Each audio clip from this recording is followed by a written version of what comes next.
प्रिय छात्रों नमस्कार। एनसीईआरटी फिजिक्स कक्षा 12वीं में आपका स्वागत है। आज का हमारा टॉपिक है विद्युत द्विध्रुव के कारण निरक्षीय स्थिति में विद्युत क्षेत्र की तीव्रता। इसके पहले हम अक्षीय स्थिति में कर चुके हैं, तो सबसे पहले हम ये जान लेते हैं कि अक्षीय और निरक्षीय में फ़र्क क्या होता है, क्योंकि पिछले वीडियो लेक्चर में मैंने अक्षीय के बारे में केवल आपको समझाया था। यहाँ पर बात की जाए तो अक्षीय का मतलब ये होता है क्षैतिज लाइन, और निरक्षीय का मतलब होता है बाह्य अक्ष यानी कि ऊर्ध्वाधर लाइन। अक्षीय और निरक्षीय आपको ध्यान रखना है, क्योंकि यहाँ पर अक्सर गड़बड़ियाँ ये होती हैं कि अक्षीय और निरक्षीय पता नहीं होता। तो चूंकि दोनों समान रूप से ही हैं व्यंजक, इसलिए आपको ध्यान रखना निरक्षीय यानी बाह्य अक्ष और अक्षीय का मतलब एक्स अक्ष। तो इनमें आपको डिफरेंस पता होना चाहिए।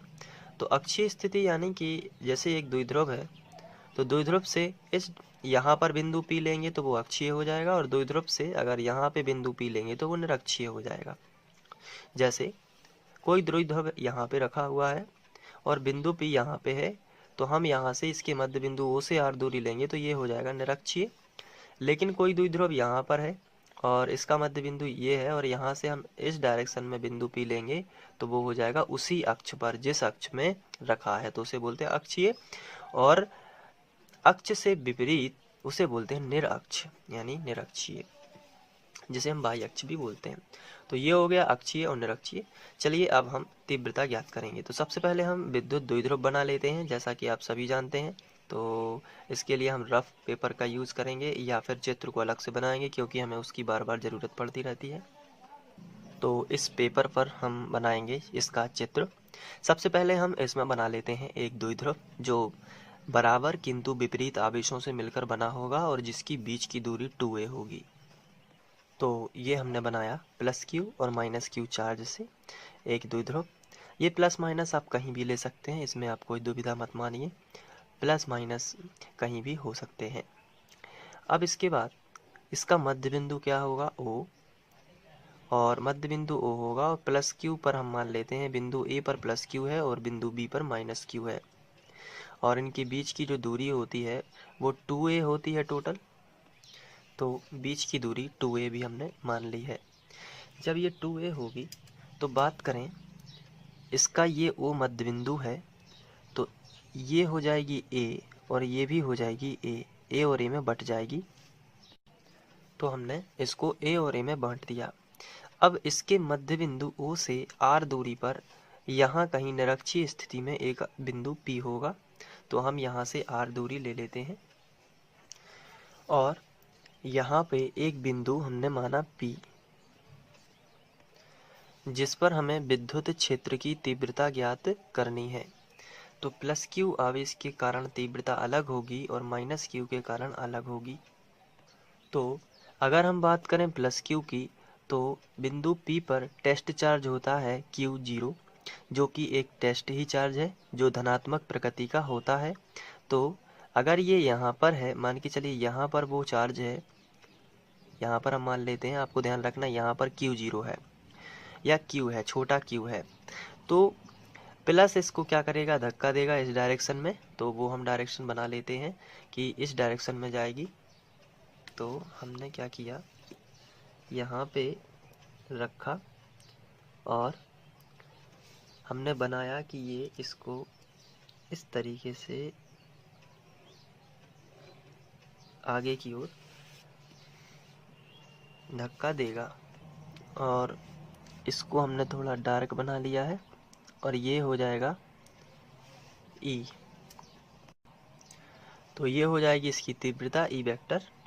अब लेकिन यहाँ पे बन रहा है थीटा, तो इसके बनेंगे समकोणिक घटक। एक बनेगा इस तरीके से, समकोण टाइप बना देना है आपको, और एक बनेगा यहाँ ऊपर की ओर, ये देखिए ऐसा आपको बना देना है एग्जाम में, और यही कहलाता है समकोणिक घटक। ये 90 डिग्री हो जाता है यहाँ पे पूरा, इसलिए ये देखिए। तो यहाँ पे आपको तीर के चिन्ह लगा देने हैं, और चूंकि ये है E1, इसको हम नाम दे देते हैं प्लस के कारण E1। तो ये E1 वेक्टर है, लेकिन इसकी दो डायरेक्शन होंगी, एक यहाँ और एक ऊपर। तो चूँकि थीटा यहाँ पे बन रहा है एंगल, तो थीटा यहाँ पे भी बनेगा, और जब जिस भी घटक से थीटा बनता है वहाँ पे कॉस लेते हैं और बाकी साइन। तो ये हो जाएगा, यहाँ थीटा बना है इसलिए ये इससे टच है, तो ये हो जाएगा E1 कॉस थीटा, और ये ऊपर जो है ये हो जाएगा E1 साइन थीटा। ये इस तरीके से आपको बना देना है। तो ये हो जाएगा E1 के लिए, और कॉस इसलिए लिया है क्योंकि यहाँ पे बना है थीटा यहाँ, तो यही थीटा यहाँ पे बनेगा, और जहाँ थीटा बनता है वहाँ हो जाएगा कॉस, और ये बनेगा फिर वापस सा साइन, क्योंकि ये 90 माइनस थीटा साइन थीटा ही होता है, कॉस 90 माइनस थीटा, तो वो एक ही रूप है। अब यदि बात की जाए माइनस क्यू की, तो माइनस क्यू इस चार्ज को क्या करेगा, यहाँ पे जो चार्ज रखा है आपको भूलना नहीं है, ये क्यू चार्ज रखा हुआ है, छोटा चार्ज जिसकी प्रकृति धनात्मक है। तो ये क्या करेगा, माइनस इसको अंदर की तरफ खींचेगा, यानी हम यहाँ पे बना दें तो हम देखेंगे कि माइनस जो है इसको अंदर की ओर खींच रहा है इसी डायरेक्शन में। तो ये हमने बनाई कि ये हो जाएगी E2 वेक्टर, माइनस क्योंकि इसको अंदर की तरफ खींच रहा है। लेकिन E2 के भी घटक बनेंगे, ये घटक पहले से ही बने हुए हैं, एक इस तरफ समकोण बना है और ये नीचे की ओर आप देख सकते हैं ये 90 फिर बन गया, तो इस तरीके से ये समकोण बन जाएगा। तो अब यहाँ पे देखना है, यहाँ थीटा बनेगा, यहाँ थीटा बन रहा है, तो एकांतर कोण से ये जेड आकृति का आपको कोण दिख रहा होगा, ये देखिए यहाँ पे, तो थीटा यहाँ भी बनेगा। तो जिस घटक से थीटा टच होता है वहाँ पे उसका कॉस होता है, तो ये E2 है इसलिए E2 का कॉस यहाँ पे होगा, E2 कॉस थीटा। तो ये जो बचा हुआ घटक है ये हो जाएगा E2 साइन थीटा। इस तरीके से इनके घटक आपको बांटना है। तो चित्र में सबसे पहले आपको इतना ही करना है, इसके बाद आगे बढ़ना है। और जो हमने चित्र बनाया है आइए इसके बारे में लिख लेते हैं। इसको साइड में रख देते हैं और हम शुरू से लिखेंगे। ये चित्र आपको यहाँ पहले बनाना है, उसके बाद भाषा लिखना है एग्ज़ाम में। तो चूँकि हमने चित्र अलग से बनाया है तो हम यहाँ पे लिखेंगे, माना AB एक विद्युत द्विध्रुव है, माना AB एक विद्युत द्विध्रुव है जो प्लस Q तथा माइनस Q आवेश से मिलकर बना है तथा इसकी लंबाई 2a है। ये वाली भाषा तो आपने पहले वाले में भी लिखी थी अक्षीय में, दोनों की भाषा सेम है, लेकिन यहाँ से इसकी भाषा चेंज होगी आगे। इसके मध्य बिंदु O से निरक्षीय स्थिति में, यहाँ पे मैं आपको साथ में ही बताता चलता हूँ, इसके मध्य बिंदु O से आपको ध्यान से देखना है, इसके मध्य बिंदु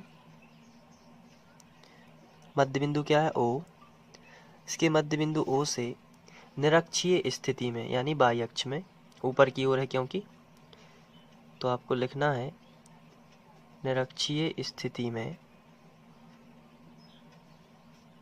r दूरी पर, दूरी कितनी है r दूरी पर एक बिंदु P स्थित है जिस पर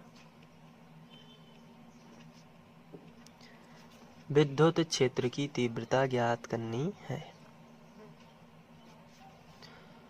विद्युत क्षेत्र की तीव्रता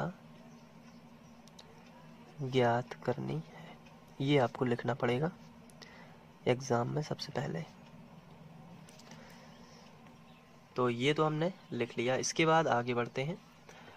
तो इस चित्र को जरा देख लेते हैं। इस चित्र में अगर बात करें तो प्लस क्यू आवेश के कारण बिंदु P पर निकाल लेते हैं तीव्रता, और फिर इसके बाद माइनस क्यू के कारण भी बिंदु P पर तीव्रता निकालेंगे जैसा हम लोगों ने पहले किया था। तो हम यहाँ पे हेडिंग डालते हैं प्लस क्यू आवेश के कारण बिंदु P पर तीव्रता। तो हमने हेडिंग डाल दी।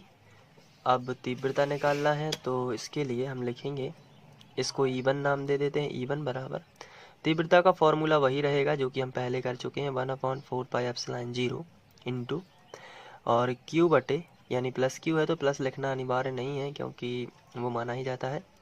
और दूरी कितनी है, दूरी प्लस Q से बिंदु P तक की दूरी तो AP ही मानी जाएगी। तो हम यहाँ पे लिख लेते हैं, क्योंकि दूरी का वर्ग है तो R वर्ग नहीं लिख सकते, क्योंकि प्लस Q यानी प्लस Q कहाँ पर स्थित है, बिंदु A पर। तो A से P तक की दूरी तो AP ही रहेगी, इसलिए हम यहाँ पे लिख देते हैं AP वर्ग, AP वर्ग। और इसकी दिशा बता देते हैं AP वेक्टर दिशा में, तो हम यहाँ पे लिख देते हैं AP वेक्टर दिशा में। ये हमने दिशा भी बता दी। अब इसके बाद यदि बात की जाए AP के मान की, तो AP का मान खास तो है नहीं, ना ये R की रेंज में आ रहा है कि बीच में कोई R हो या A हो। तो अब AP के मान के लिए हमें इस त्रिभुज को कंसीडर करना पड़ेगा। ये आपको त्रिभुज दिख रहा होगा, बहुत ही सिंपल है। यहाँ पे समकोण बना है तो समकोण के सामने की भुजा ये हो जाएगी कर्ण, और ये लंब आधार कोई भी ले सकते हैं। तो लंब और आधार दोनों का मान पता है, लंब कितना है R और आधार कितना है A, तो कर्ण हमें आसानी से मिल जाएगा। अगर हम समकोण त्रिभुज लगाएं इसमें, तो हम लिखेंगे समकोण त्रिभुज AOP में, किसके लिए, AP के लिए, केवल AP के मान के लिए हम यहाँ पे कर रहे हैं। तो हम लिखेंगे समकोण त्रिभुज AOP में, बीच में हमने O लिया है क्योंकि यहाँ पे 90 डिग्री बन रहा है। AOP में पाइथागोरस प्रमेय में, या डायरेक्ट लिख देते हैं AOP में यहाँ पे AP वर्ग बराबर R वर्ग प्लस A वर्ग, यानी कि लंब का वर्ग प्लस आधार का वर्ग, ये आ जाएगा R वर्ग A वर्ग, क्योंकि AP की वैल्यू इतनी ही रहेगी इस त्रिभुज में। तो AP वर्ग जहाँ से आया वहाँ पे हम R वर्ग A वर्ग रख सकते हैं, जहाँ पे AP वर्ग लिखा है। तो यहाँ से इसी तरीके से आपको एग्जाम में क्या करना, AP का मान निकाल लेना है। 4πε0 इंटू Q बटे AP की वैल्यू रख देते हैं R वर्ग प्लस A वर्ग, और इसको बना दिया समीकरण 1। अब हम बात करेंगे माइनस Q आवेश के कारण बिंदु P पर तीव्रता।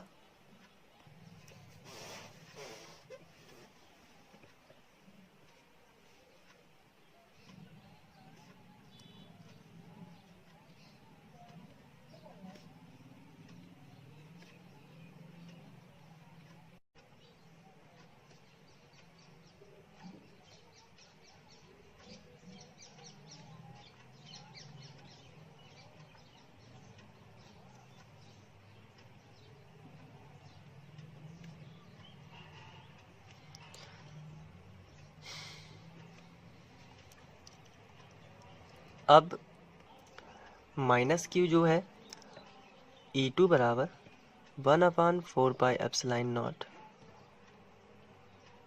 इंटू Q बटे, माइनस Q से यदि दूरी देखी जाए तो माइनस Q जो है वो BP है, तो माइनस Q से बिंदु P तक की दूरी कितनी हो जाएगी, BP, इसलिए हम यहाँ पे लिख देंगे BP वर्ग। अब BP का मान भी हमें कैसे मिलेगा, फिर से त्रिभुज लेना पड़ेगा, क्योंकि ये लंब आधार और ये समकोण इस तरफ भी बनेगा, तो ये हो जाएगा कर्ण। तो समकोण त्रिभुज कौन सा लेना पड़ेगा, POB में। तो हम यहाँ पे लिखेंगे समकोण त्रिभुज POB में, और BP स्क्वायर हमें मिलेगा लंब वर्ग धन आधार वर्ग, यानी R वर्ग प्लस A वर्ग, R वर्ग प्लस A वर्ग, ये BP स्क्वायर हमने निकाल लिया। अब BP की जगह पर मान रख देते हैं, तब E2 मिलेगा 1/4πε0 इंटू Q बटे R वर्ग प्लस A वर्ग।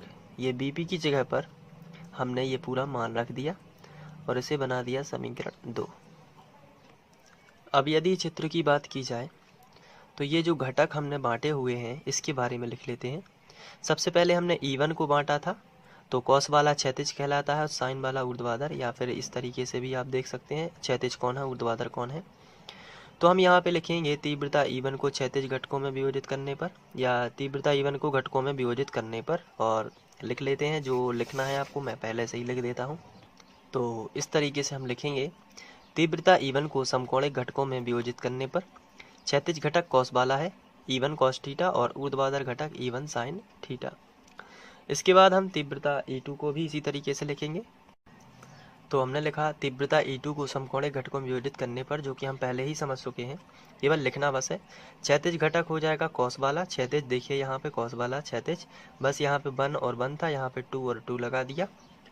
अब चित्र में यदि ध्यान से देखा जाए तो E1 sin थीटा और E2 sin थीटा एक दूसरे के बराबर हैं, लेकिन विपरीत हैं। ये उल्टी दिशा में है और ये इसके विपरीत दिशा में है। जबकि E1 cos थीटा और E2 cos थीटा की डायरेक्शन सेम है, एक ही डायरेक्शन में है। तो यहाँ पे हम लिखेंगे कि E1 sin थीटा और E2 sin थीटा परस्पर बराबर किंतु विपरीत दिशा में होने के कारण एक दूसरे के प्रभाव को निरस्त कर देते हैं। जबकि E1 cos theta E2 cos theta एक ही दिशा में होने के कारण परस्पर जुड़ जाते हैं। ये भाषा हमें लिखनी पड़ेगी। तो चलिए लिख देते हैं। तो हमें कुछ इस तरीके से लिखना पड़ेगा। चित्र से स्पष्ट है कि E1 sin थीटा और E2 sin थीटा परस्पर बराबर किंतु विपरीत दिशा में होने के कारण एक दूसरे के प्रभाव को नष्ट कर देते हैं, जैसा कि आप चित्र में देख पा रहे होंगे। यहाँ पे देखिए E1 sin थीटा और E2 sin थीटा परस्पर बराबर हैं किंतु एक दूसरे के कैसे विपरीत हैं, तो एक दूसरे के प्रभाव को नष्ट कर रहे हैं। जबकि E1 cos थीटा और E2 cos थीटा एक ही दिशा में है, तो ये जुड़ जाएंगे।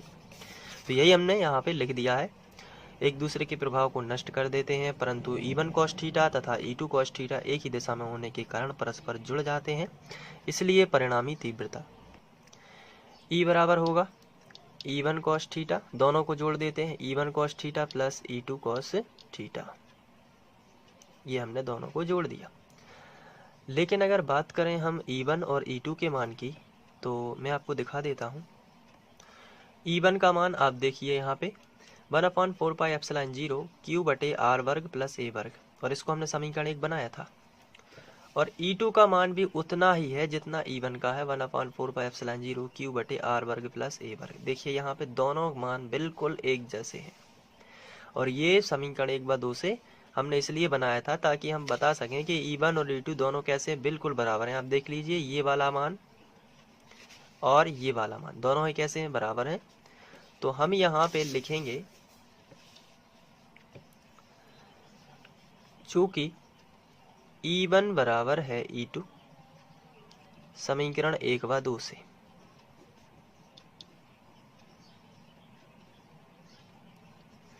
तो यहाँ पे हम E2 की जगह पर E1 लिख सकते हैं।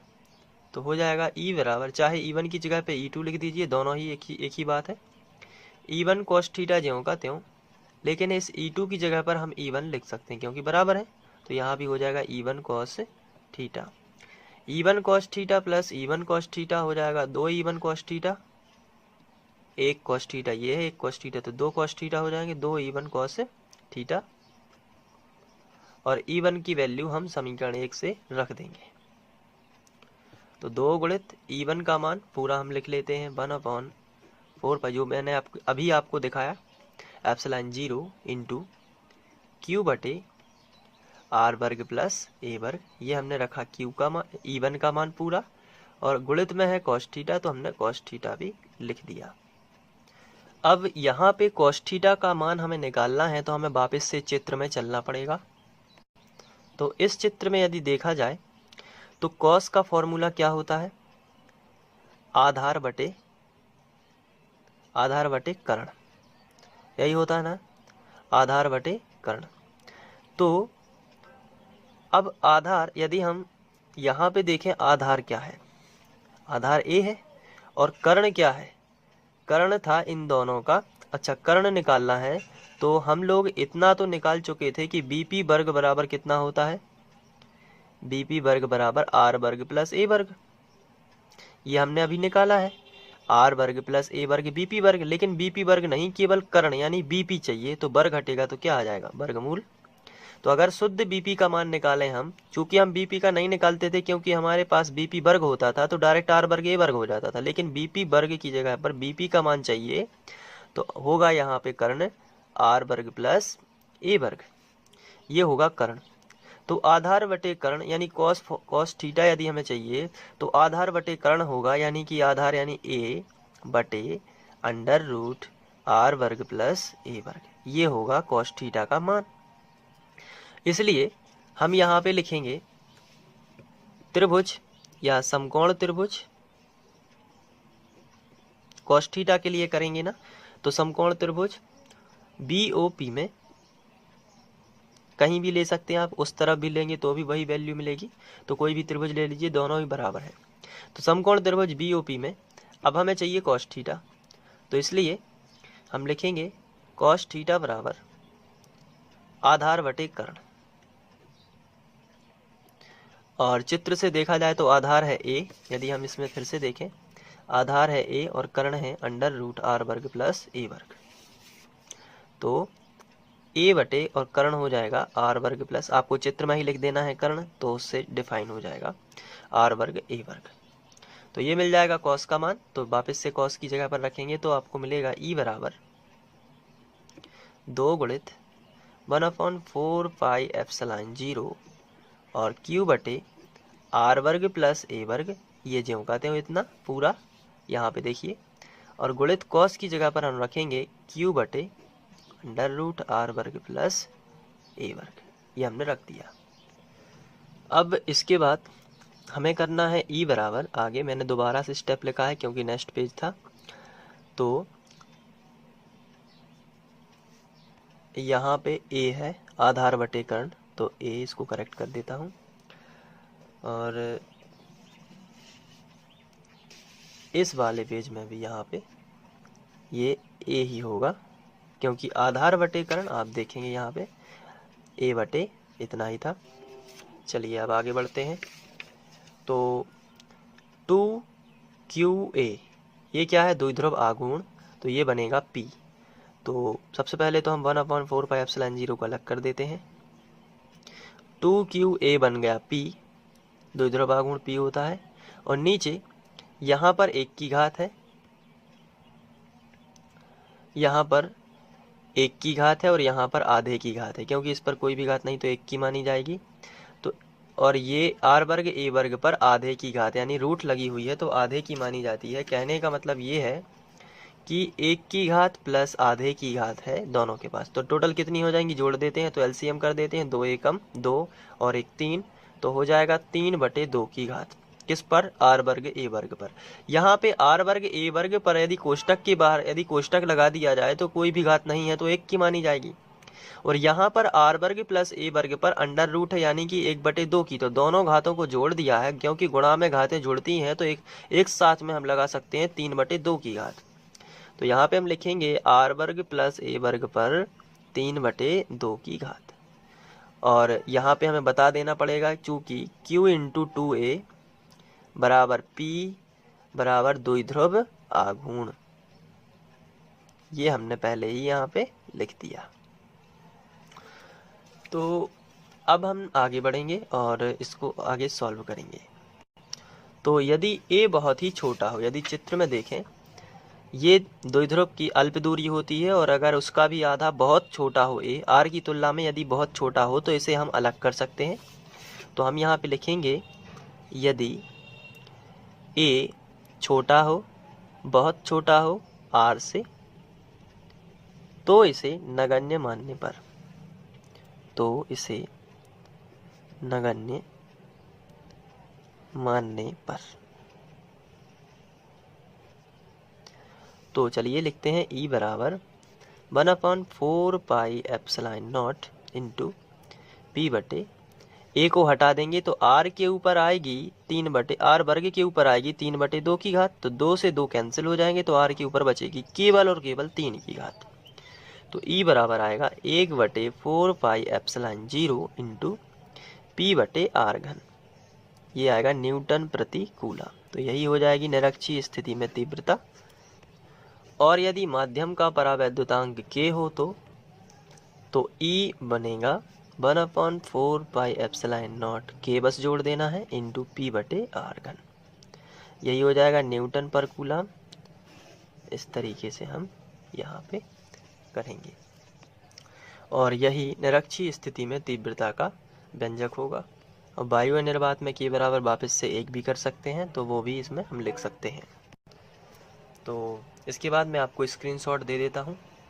सबसे पहले आपको क्वेश्चन लिख के ये चित्र बनाना है, तो क्वेश्चन का स्क्रीनशॉट लीजिए सबसे पहले। उसके बाद ये चित्र है, इसका भी आप स्क्रीनशॉट ले लीजिए। फिर इसके बाद आपको भाषा लिखनी है। चलिए ठीक है। अब इसके बाद ये रहा स्क्रीनशॉट पहला।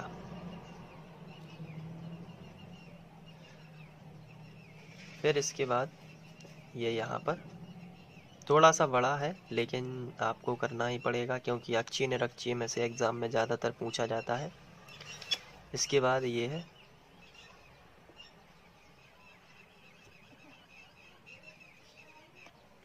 फिर ये,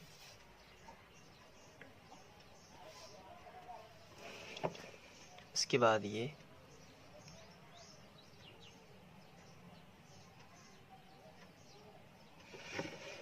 फिर ये,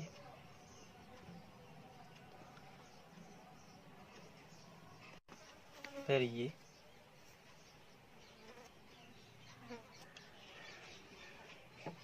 इसके बाद ये। आशा करता हूँ आप लोगों को ये समझ में आ गया होगा। Thank you.